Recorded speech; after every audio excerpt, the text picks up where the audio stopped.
السلام عليكم ورحمة الله وبركاته. إن الحمد لله نحمده ونستعينه ونستغفره ونستهديه ونتوب إليه ونعوذ بالله من شرور أنفسنا وسيئات أعمالنا. من يهد الله فلا مضل له ومن يضلله فلا هادي له. أشهد أن لا إله إلا الله وحده لا شريك له وأشهد أن محمدا عبده ورسوله لا نبي بعده. أما بعد عباد الله اتقوا الله حق تقاته ولا تموتن إلا وأنتم مسلمون. وقال الله تبارك وتعالى وهو أصدق القائلين: يا أيها الذين آمنوا اتقوا الله وكونوا مع الصادقين.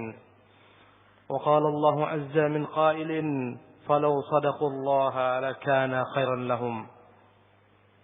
Ma'asyiral muslimin, sidang Jumat yang dimuliakan oleh Allah Subhanahu wa taala.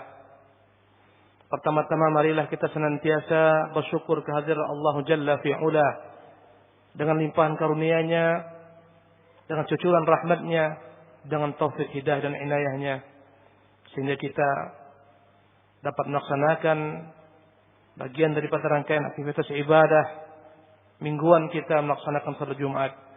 Dan semoga Allah Subhanahu wa taala senantiasa memberikan kepada kita keistiqomahan atas jalan Islam. Amin ya rabbal alamin. Salawat beriring salam hendaklah senantiasa kita haturkan keharibaan junjungan umat Nabiur Rahmah Muhammad bin Abdullah kepada para tabi'in, kepada para sahabat-sahabat beliau, kepada istri-istri beliau, kepada ahlu baiti beliau, kepada para tabi'in dan tabi'ut tabi'in serta orang-orang yang mengikuti beliau hingga akhir zaman. Ma'asyiral muslimin, sidang Jumat dimuliakan oleh Allah Subhanahu wa taala. Allah Subhanahu wa taala memerintahkan kita untuk senantiasa bersama rombongan orang-orang yang jujur. Allah mengatakan, "Ya ayyuhalladzina amanu", wahai orang-orang beriman, ittaqullah, bertakwalah kalian kepada Allah. Wa kunu ma'as sadiqin, dan hendaklah kalian senantiasa bersama orang-orang yang jujur. Allah Subhanahu wa taala menyebutkan dalam surat Muhammad pada ayat yang ke-21, "Falau shadaqullaha lakana khairan lahum." Kalaulah seandainya mereka jujur kepada Allah Subhanahu wa taala, maka hal itulah yang terbaik bagi mereka. Ma'asyiral muslimin, sidang Jumat yang dimuliakan Allah, sepakat setiap umat, apapun bangsanya, apapun warna kulitnya, bahkan apapun agamanya, seluruhnya sepakat tentang keutamaan jujur. Dan seluruhnya sepakat tentang tercelanya dusta. Apapun agamanya, apapun bangsanya, fitrah dasar manusia menjunjung tinggi nilai-nilai kejujuran. Fitrah dasar umat manusia membenci yang namanya kedustaan. Dan itulah Islam datang mengajarkan manusia untuk memelihara fitrah yang suci ini, agar mereka menjaga kejujuran sepanjang masa. Dan dengan kejujuran inilah tegak pilar-pilar urusan dunia, dan dengannya pula tegak pilar-pilar urusan agama. Dalam muamalat, Rasulullah sallallahu alaihi wasallam pernah masuk ke pasar. Salawatu Rabbi wa salamu alaihi. Dan dia lihat ada tumpukan daripada kurma-kurma. Kemudian beliau masukkan tangan beliau ke dalam gunung daripada kurma tersebut, dan ternyata di bagian bawah terdapat kurma-kurma yang basah. Yang di atas indah, yang di atas baik, yang di bawah basah. Maka Rasul bertanya kepada pedagang tersebut, "Apa ini? Ma hadza?" "Ya Rasulullah, sungguh kurma-kurma yang di bawah ini telah terkena hujan dan dia basah." Maka Nabi mengatakan, "Kenapa tidak kau letakkan di atas?" "Man ghasyana falaysa minna." Yang menipu kami bukan daripada golongan kami. Subhanallah. Urusan dunia tegak dengan harta, dengan muamalat. Setiap padanya ada kedustaan, Allah cabut keberkahan. Berkata Rasulullah SAW, "Al-bayyi'ani bil khiyar ma lam yatafarraqa. Fa in bayyana wa saddaqa burika fihima. Berkata Rasulullah SAW, sesungguhnya jual beli berlaku padanya khiyar, kebolehan dalam melangsungkan jual beli, atau boleh dia batalkan jual beli malam yatafarraqa, selama kedua-dua orang ini belum berpisah. Fa in bayyana wa saddaqa, seandainya kedua-duanya menjelaskan akad dengan baik dan benar, dan kedua-duanya jujur dalam akad transaksi tersebut, burika lahuma, Allah berikan kepada keduanya keberkahan dalam jual beli mereka. Subhanallah. Andai kata fa'in katama, andai kata kedua-duanya menyembunyikan aib, menyembunyikan cacat, alias berdusta, Allah cabut keberkahan daripada keduanya. Allahu Akbar. Masyaallah muslimin, sidang Jumat yang dimuliakan oleh Allah Subhanahu wa taala. Jujur pahit, tapi akibatnya lebih manis daripada madu. Subhanallah. Allah Subhanahu wa taala mengkisahkan kepada kita seorang sahabat Rasulullah SAW. Subhanallah. Ka'ab bin Malik. Dengan segala macam kejujurannya. Allahu Akbar. Ketika terjadi peperangan Tabuk, Rasulullah perintahkan semua sahabat untuk pergi berjihad, kecuali yang punya uzur. Orang-orang munafik berbondong-bondong mencari uzur, mencari-cari alasan agar tidak mengikuti peperangan. Dan perang Tabuk adalah peperangan yang begitu masyhurnya dalam Islam. Peperangan ini menampakkan mana para pendusta, orang-orang munafik, dan mana orang-orang yang jujur. Allahu Akbar. Rasulullah siapkan mereka berbekal, bersiap-siap. Dan Ka'ab bin Malik, qadarallahu ta'ala ma sya'a fa'al. Dia katakan, saya tidak pernah merasa lebih banyak harta kecuali pada perang Tabuk. Saya siapkan 2 unta untuk pergi dalam perang Tabuk. Kaum muslimin bersiap-siap. Saya katakan, gampanglah. Besok saya akan selesaikan semua persiapan. Saya akan mengejar Rasulullah.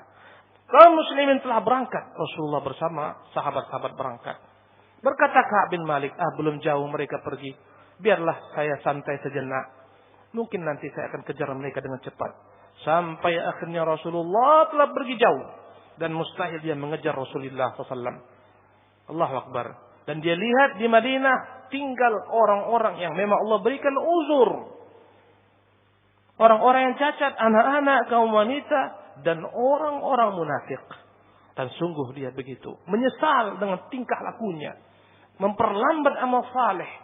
Dan dia dapati hanya 2 orang mukmin yang sepertinya. Subhanallah. Pulanglah Rasulullah sallallahu alaihi wasallam. Ketika itu dia bermusyawarah kepada keluarga-keluarganya. Wahai kerabat-kerabatku, apa yang kukatakan kepada Rasulullah? Mereka mengatakan, ya Ka'ab, engkau orang saleh. Engkau tidak pernah berbuat dusta selama ini. Kali ini kau berdusta, enggak ada masalah. Kau berikan kepada Nabi uzur segala macam alasanmu. Nanti Allah SWT akan ampunkan engkau dengan istighfar Nabinya. Ketika itu Ka'ab bin Malik hampir-hampir berdusta.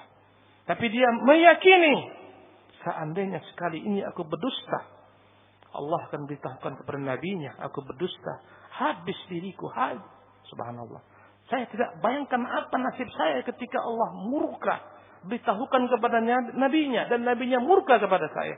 Allahu Akbar. Nabi pun pulang. Berdatangan orang-orang munafik dengan segala macam kedustaan mereka. Subhanallah. Datanglah Ka'ab bin Malik. Rasulullah melihatnya dengan senyum marah. Kemudian dia bersimpuh di hadapan Rasulullah SAW. Kemudian Nabi mengatakan, ya Ka'ab, ma khallafaka? Kenapa engkau tidak ikut berperang? Apa alasanmu? Ka'ab mengatakan, ya Rasulullah, seandainya saya di hadapan selain engkau, dari ahli dunia, raja-raja, saya akan mampu keluar daripada kemarahannya. Laqad utitul jadal, aku diberikan ilmu lihai dalam berretorika dan berdebat. Tapi ya Rasulullah, saya ada di hadapanmu. Seandainya sekarang saya mampu membuat engkau ridha, saya keluar daripada kemarahanmu, akan datang masanya Allah beritahukan kepadamu saya berdusta, habis hidup saya. Ya Rasulullah, tidak ada alasan saya. Bahkan saya telah siapkan kendaraan untuk berperang. Tidak ada alasan saya Rasulullah tidak mengikuti Anda dalam berperang. Kata Rasulullah, "Amma hadza faqad shadaq." Sungguh ini orang telah berkata jujur. Berkata Rasulullah, "Pergilah engkau, tunggu keputusan Allah kepadamu." Allahu Akbar. Turun perintah Allah agar Ka'ab bin Malik diboikot. Subhanallah. Diharamkan semua orang-orang beriman berbicara kepadanya. Allahu Akbar. Sehingga Ka'ab merasa asing di kota sendiri, di Madinah. Dia mengatakan, "Laqad taghayyaratil ard." Bumi terasa aneh bagiku, asing bagiku. Dia jalan ke pasar-pasar, tidak seorang pun yang menegurnya. Dia berjual beli, tidak seorang pun yang berkata-kata kepadanya. Allahu Akbar. Sungguh ujian berat atas kejujurannya. Allahu Akbar. Dia datang ke rumah anak pamannya Abu Qatadah. Dia loncat dari atas, subhanallah, tembok agar bertemu Abu Qatadah. Kalau dia izin tidak akan diberikan masuk ke kebun Abu Qatadah. Tiba-tiba dia telah ada di belakang Abu Qatadah dan dia berkata, "Ya Abu Qatadah, assalamu alayka." Abu Qatadah tidak jawab salamnya. Allahu Akbar. Dan dia menangis. Abu Qatadah, "Engkau orang yang paling kucintai daripada kerabat-kerabatmu. Tahukah engkau aku ini masih mencintai Allah dan Rasulnya?" Dia menangis. Abu Qatadah diam, tidak menjawab. Dia ulangi berkali-kali. Abu Qatadah hanya mengatakan Allahu a'lam. Dia pun keluar. Allahu Akbar. Kebun dalam keadaan menangis. Sedih hatinya. Dampak daripada kejujuran yang berat. Wallahi. Subhanallah. Ketika dia datang berjalan kemana-mana. Ya. Ketika itu datang seorang utusan dari Syam. Membawa surat daripada Raja Ghassan. Dia baca surat tersebut. Apa isinya? "Wahai Ka'ab, kami dengar engkau telah disepelekan oleh Muhammad. Kalian, kamu telah, tidak dihiraukan oleh mereka. Ilhaq bina nuwasik. Tinggalkan negerimu Madinah. Berangkat pergi ke kami akan berikan kepadamu jabatan, kekuasaan." Allahu Akbar. Raja Ghassan adalah raja Nasrani, kafir. Dia melihat ada peluang untuk memurtadkan Ka'ab bin Malik. Dia kirim utusan, membawa surat. Allahu Akbar. Bagaimana kalau itu kita ibadah Allah? Semua orang memusuhi kita. Datang orang Nasrani, menyampaikan kepada kita surat ini dari raja. Engkau akan dimuliakan, engkau akan dihormati. Pergilah berangkat ke sana. Apa kata Ka'ab? Dan ini pun bagian dari fitnah. Dia robek surat tersebut. Subhanallah. Hari ke-40. Datang seorang memberikan kepada Ka'ab perintah baru. "Wahai Ka'ab, sungguh Rasulullah merintahkan agar istrimu meninggalkanmu." Ka'ab bertanya, "Istriku?" "Ya." Kalaulah sebelumnya dia masih berbicara kepada istrinya, walaupun semua dunia diam bungkam kepadanya, kali ini tidak. Istrinya pun harus meninggalkannya. "Utalliquha amada af'al."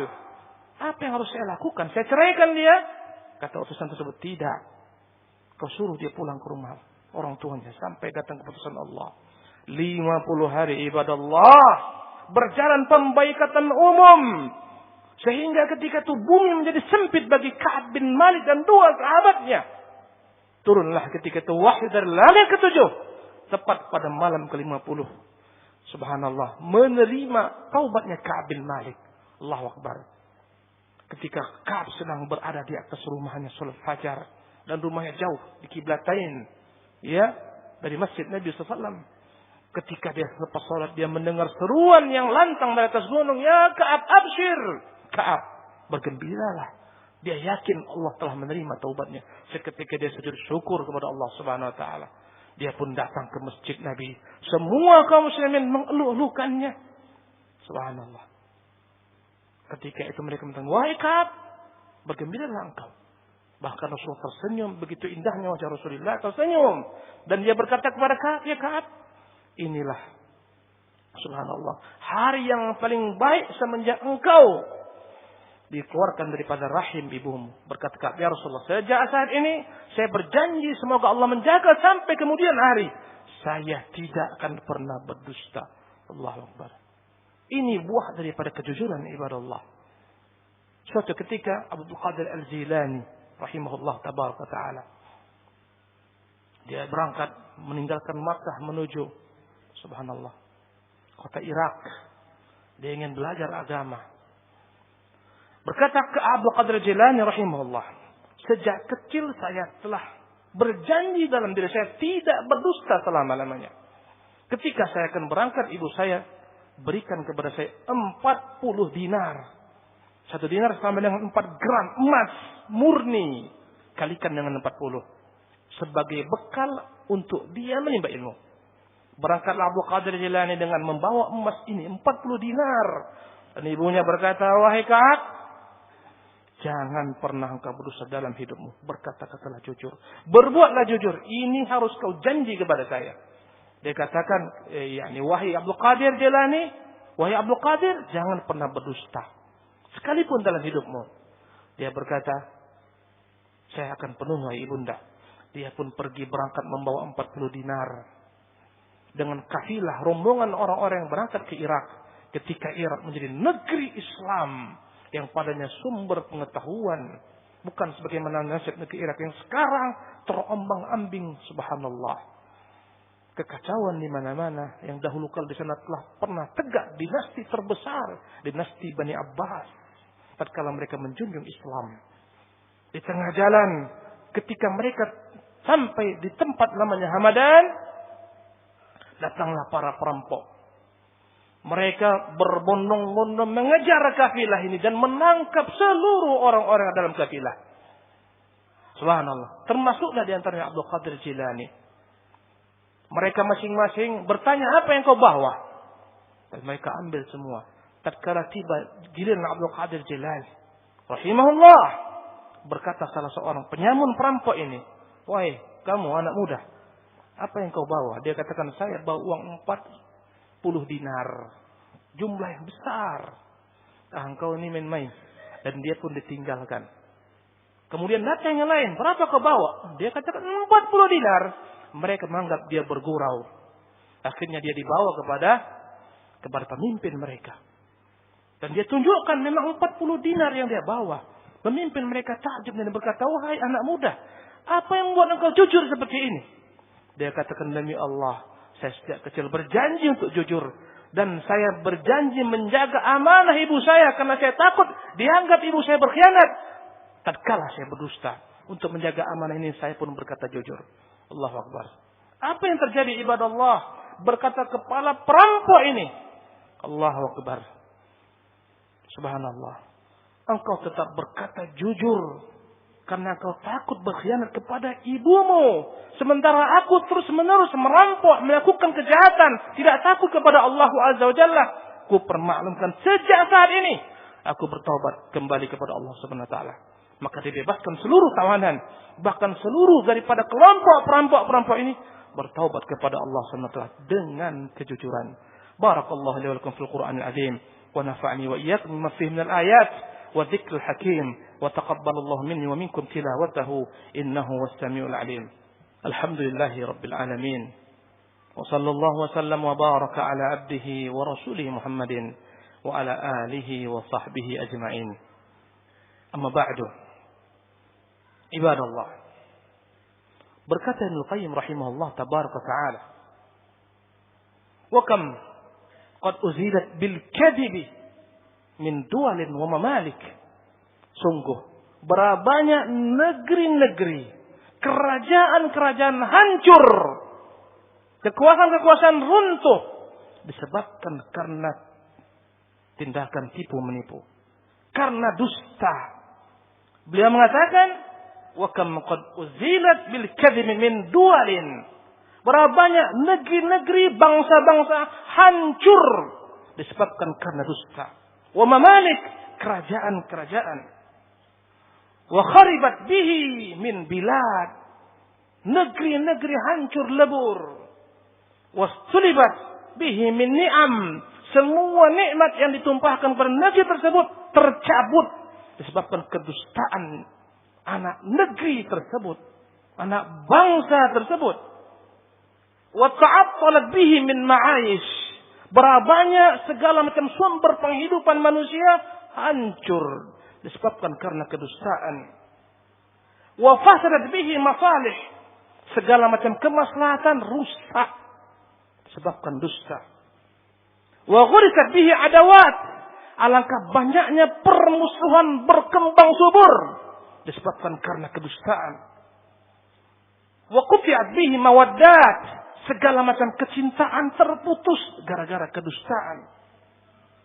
Waftaqara bihi al-ghani, berapa banyak orang-orang kaya menjadi miskin disebabkan karena kedustaan. Wa dhulla bihi aziz, wa dhalla bi aziz, berapa banyak orang-orang mulia menjadi hina dina gara-gara kedustaan. Sungguh ini mengajarkan kepada kita pilar-pilar keberuntungan suatu bangsa tatkala semua anak negeri tersebut menjunjung nilai-nilai kejujuran. Di mana-mana akan hancur suatu bangsa tatkala anak negeri tersebut menjunjung tinggi kedustaan di mana-mana. Fala haula wala quwwata illa billah. Bahkan berkata Syekhul Islam Ibnu Taimiyah rahimahullah, "Innallaha la yansuru daulatal 'adilata wa in kanat kafirah." Sungguh Allah akan membantu memberikan kejayaan kepada negeri-negeri yang adil meskipun mereka adalah negeri-negeri kafir. Wala yansur ad-daulata adh-dhalimata wa in kanat mu'minah. Dan Allah tidak akan tolong, tidak berikan kejayaan, keberuntungan kepada suatu negeri yang tegak dengan kezaliman. Meskipun negeri tersebut didominasi oleh orang-orang Islam. Ibadah Allah, pelajaran berharga daripada perkataan para ulama. Andai kata kita ingin menjadikan negeri kita negeri yang begitu kuatnya dalam segala hal, negeri yang maju sebagaimana pendahulu kita, wallahi negeri kita dahulu kala, subhanallah, kerajaan sampai kemana-mana. Maka hendaklah kita menjunjung tinggi nilai-nilai kejujuran dalam semua lini kehidupan kita. Wa sallu ala nabikum. Innallaha wa malaikatahu yusalluna 'alan nabi. Ya ayyuhalladzina amanu sallu 'alaihi wa sallimu taslima. Allahumma salli wa sallim wa barik wa an'im ala 'abdika wa rasulika Muhammadin wa ala ali Muhammadin kama sallaita wa sallamta wa barakta 'ala Ibrahim wa ala ali Ibrahim fil 'alamin innaka Hamidum Majid. وارض اللهم عن الخلفاء الراشدين المهديين أبي بكر وعمر وعثمان وعلي وعن بقية الصحابة والتابعين وتابع التابعين ومن تبعهم بإحسان إلى يوم الدين. اللهم اغفر للمسلمين والمسلمات والمؤمنين والمؤمنات الأحياء منهم والأموات برحمتك يا أرحم الراحمين. ربنا لا تزغ قلوبنا بعد إذ هديتنا وهب لنا من لدنك رحمة إنك أنت الوهاب. اللهم أعنا على ذكرك وشكرك وحسن عبادتك. اللهم اختم لنا بحسن الخاتمة ولا تختم علينا بسوء الخاتمة. اللهم انصر ولاة أمورنا. اللهم أصلح ولاة أمورنا. اللهم أصلح بلادنا وسائر بلدان المسلمين. ربنا ظلمنا أنفسنا وإن لم تغفر لنا وترحمنا لنكونن من الخاسرين. ربنا آتنا في الدنيا حسنة وفي الآخرة حسنة وقنا عذاب النار. عباد الله، إن الله يأمر بالعدل والإحسان وإيتاء ذي القربى وينهى عن الفحشاء والمنكر والبغي يعظكم لعلكم تذكرون. فاذكروا الله العظيم يذكركم واشكروا على نعمه يزدكم ولذكر الله أكبر والله يعلم ما تصنعون. أقيموا الصلاة.